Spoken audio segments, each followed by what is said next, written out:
everyone, welcome back to the shop. So today it's time to put the front suspension back together on this thing, and most of the rear suspension. I don't have any rear shocks yet, so we got to figure that out, what I'm going to do to be able to set the old rear axle in there. It's not painted or nothing because I'm going to be putting a Ford 9-inch in there. I've got the 9-inch. I need to cut all the brackets and stuff off the BOP 10 bolt so I can weld them, most of them on to the 9-inch, but I need to measure both of them. Anyway, that's going to be a whole nother video. So what you're about to see is I'll just kind of flip through some pictures and powder coating, rebuilding calipers, some of that stuff, because I powder coated a lot of parts with my own Eastwood system. I'll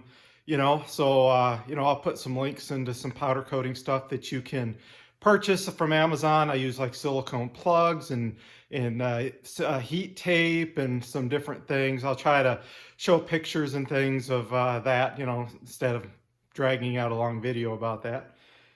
Painted all the suspension parts because I don't have anything big enough to powder coat them to heat them, that kind of deal. Anyway. The suspension from 37 years ago had all new ball joints and polyurethane bushings and everything put in, so I didn't press them out and back on. They haven't done nothing for 37 years. There's not a darn thing wrong with them, and they're all new parts. So 37-year-old parts are way better than the stuff I'm going to get today, right? Because everything's been outsourced to other areas. So anyway, let's jump into putting this suspension together.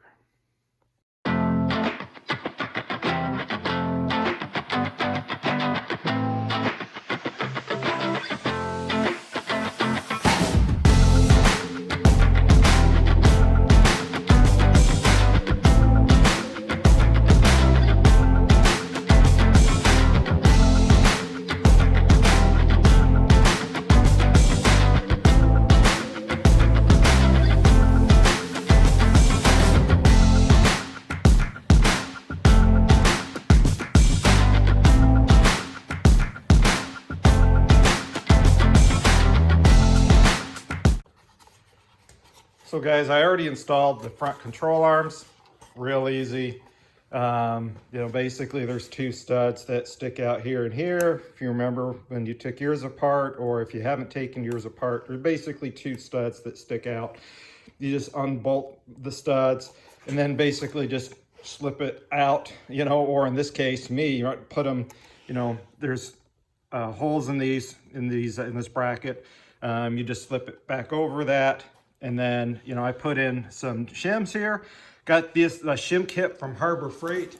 They call it a body shim, kit, but or alignment shims. For like 10 bucks, you get a huge variety. I have no idea where to set them, so I just kind of threw in the same amount on both sides. Now, the one thing I did do, remember I was telling you about, right? The ball joint was from 37 years ago, and so are the polyurethane bushings, but I damaged the boot, after taking them on and off and moving them around the shop and everything. So I bought some energy suspension, dust boots or ball joint boots.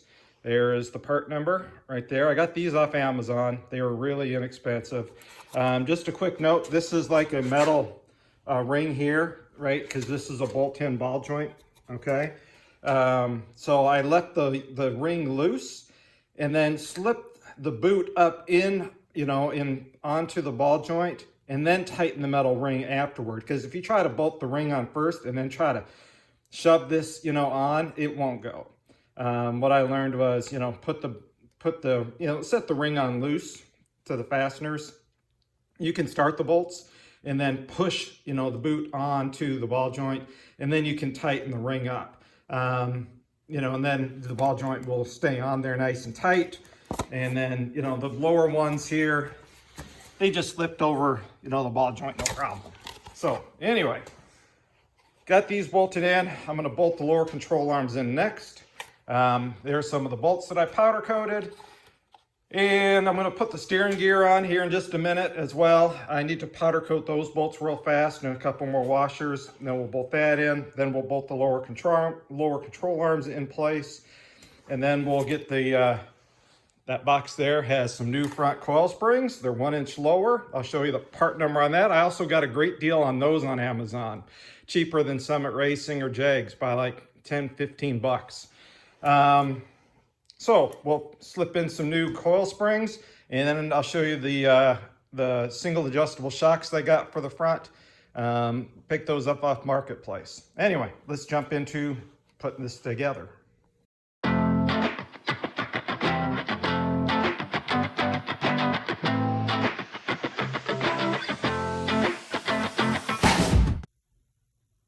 All right, guys, so you can see we've got the lower control arm in now.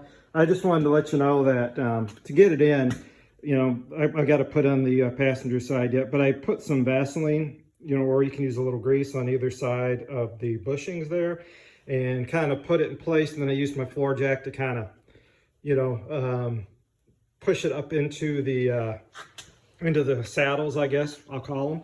And then, you know, basically took that, you know, because it has a pointed end, and kind of stuck it in there and wiggled it around. And then I was able to, you know, run the bolts down, and I tapped them in with the mallet there, you know, to get them all the way through. And then I was able to just start the nuts on there. So anyway, just kind of how I did it.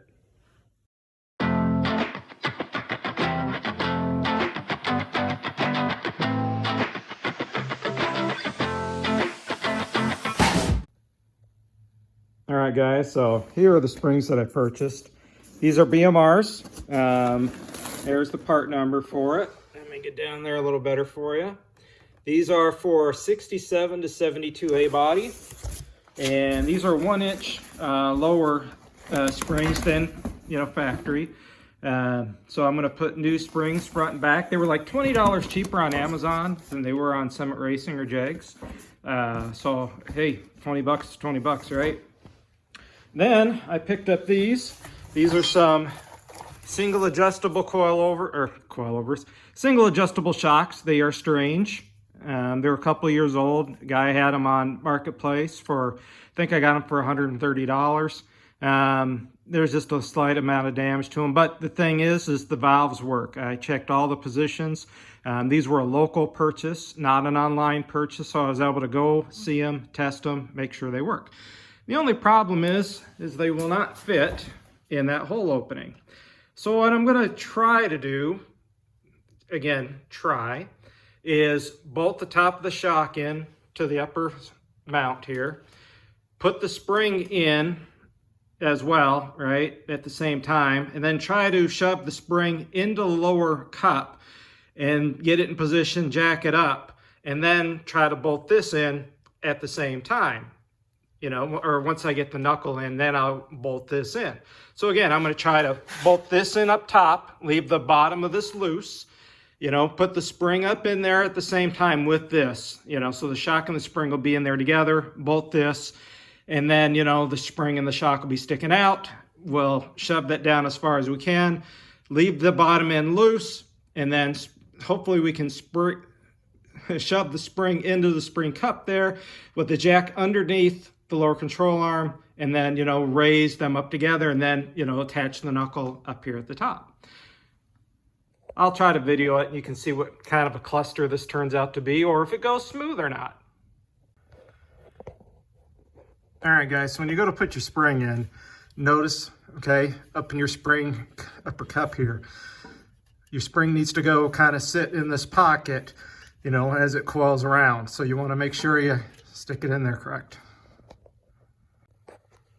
All right, guys, I'll be honest, this is actually really easy. I thought this was going to be hard. So I've got the spring into the spring pocket. Yeah, let's turn that on. So you can see kind of in there, I guess. You know, we've got her up in the spring pocket where she needs to be. I did a test fit and put it in there, and basically this tang lines up, you know, from this area right there. So we should have the spring in the pocket correctly. I've got the shock up here loose. I just need to go ahead and bolt in now. The shock bolts down there. And then you notice, you know, there's not a lot of distance there. So I can pretty much put the knuckle in, hopefully with just minimal jacking up, because this is going to jack the whole the frame off the jack stand. So hopefully we've got enough weight on this thing that we can get the knuckle connected. Hang tight. Let me get the shock bolted in. We'll set the knuckle on here, and then we'll see, what goes on. All right, guys. So you can see I've got the jack here. You can see, I compressed the spring just enough. So basically I had to leave the nut here real loose down here, and then, try to lift the spindle up and try to push the upper control arm down just enough to get the nut started. So now, or just enough to get, the upper ball joint nut started. So what I'm gonna do is take a wrench, start doing it very gently to make sure, right, I don't have it cross-threaded or anything, that it threads nice and easy. And then we'll, thread the bottom one down and stick some cotter pins in. Don't forget to stick your cotter pins in. I do have the shock bolted in now. So the shock's all bolted in, spring's all sitting in the perch. I do need to bolt the top shock bolt in real quick. I need to get an Allen wrench to put in the middle, and then to hold the shock shaft from spinning, and then, put a wrench on, I think it's 9/16 to tighten the nut down. And then we will have this side of the suspension done. Then I can go to the other side, bolt in the shock, put in the spring, the knuckle, and all that. I do have rotors. I need to order some longer wheel studs because, I just have the stock factory wheel studs, and being that this is going to be a drag and drive car, I need to get the longer wheel studs, for the lightweight rims. So anyway, let me finish bolting this up. I'll show you what it looks like when it is all done. And then, like I said, we'll go to the other side, do it, and then we'll go back there.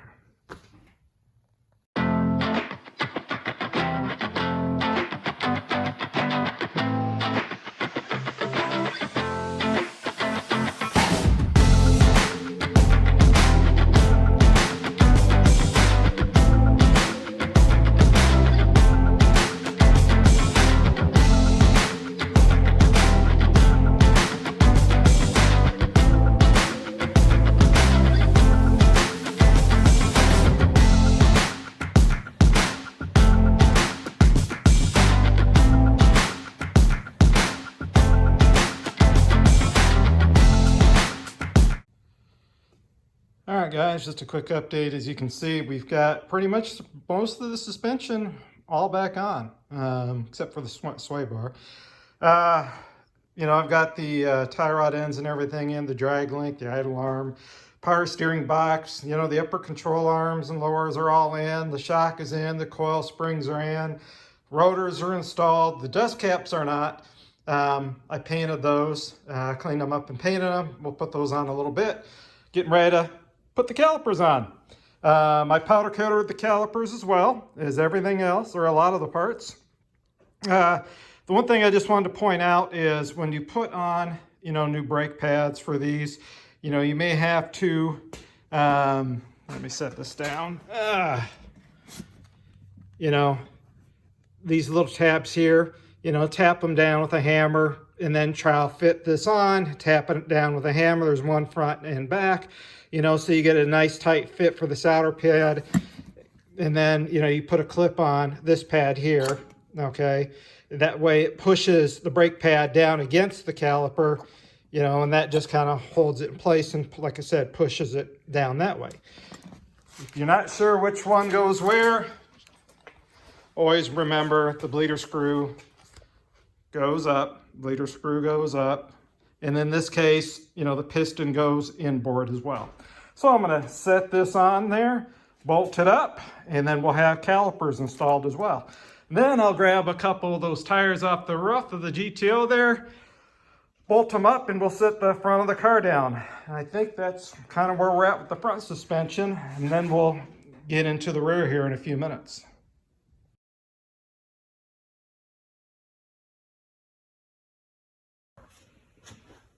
All right, guys, so here are my old rusty ass suspension that we're getting ready to put in temporarily. The only problem is I don't have any rear shocks. I must have chucked those and scrapped them out. I wish I had kept those so I could at least put this in. So we'll go ahead and put the upper lower control arms in place and the springs and stuff. And then I will have to figure something out temporarily. Yeah, shoot. Anyway, let's go ahead and we'll get this all put together real quick. And basically I'm putting like some little bit of grease on the end so they slide in nice and easy. You know, hopefully they don't damage the paint. You know, the same with those old lowers there. So we'll kind of set it up temporarily so we can at least roll this thing around.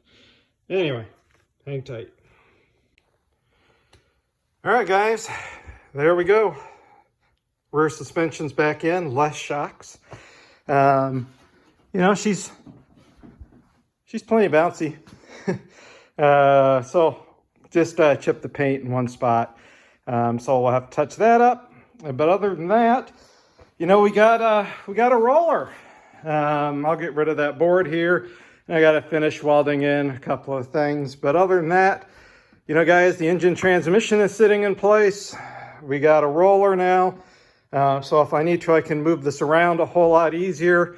I got a lot of parts out of the garage. The garage is still an absolute disaster. But at least now I've got some space, you know, with having the engine transmission in. I still have another transmission somewhere around here. Actually, I have two other transmissions. I got a 904 Chrysler over there for the Dart backup, and I got another 400 buried over there. Anyway, that kind of does it. I think we are to a stopping point right now in this video. And we're making progress. Unfortunately, you know, we'll have to see how I'm going to get it underneath the car, the frame that is, so I can bolt the body on so I can do all that rear panel stuff, because I don't know if I want to do all that panel stuff without it being bolted in. I don't know, I might just take a lot of good measurements. We'll see. Because, you know, I don't know what I'm going to do underneath the car to, you know, spray it or anything, because I will be putting in a roll cage and I want to spray it after I put the roll cage in, because I need to weld the roll cage to the frame, because that's the way the rules are. Anyway, guys, we got a roller. I think in the next video I am going to make a couple of stiffener pieces for the frame, you know, like a crossbar that goes between the frame rails, and then another set of bars. Yeah, I mean, yeah, you can buy them, but you know, I can make them for next to nothing. So I'm going to make a couple of bars, and I'll show you guys how I'm going to make these to help stiffen up the frame before we, you know, stick this under the car, so I got a whole lot easier access. So I think that's what we're going to do in the next video, is make a couple bars. I also need to run the National Parts Depot. My parts from OGPI, you know, have been back order since August, and I just canceled them all because I'm just fed up with waiting. So I'm going to run over National Parts Depot, pick up a couple things. I'm going to spend a little bit more money, but at least I can drive, you know, 45 minutes away, pick them up, and have them in my hand because they have them in stock.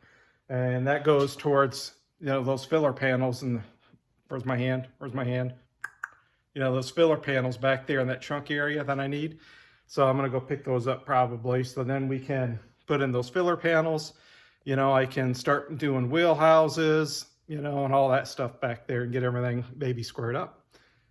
So anyway, that, like I said, couple braces in the back here of the frame, touch up a couple of chips, and I think then from there, you know, I also measure the rear axle, so I need to measure the 9-inch and see if I need to cut the 9-inch down or not. That'll be a future video too.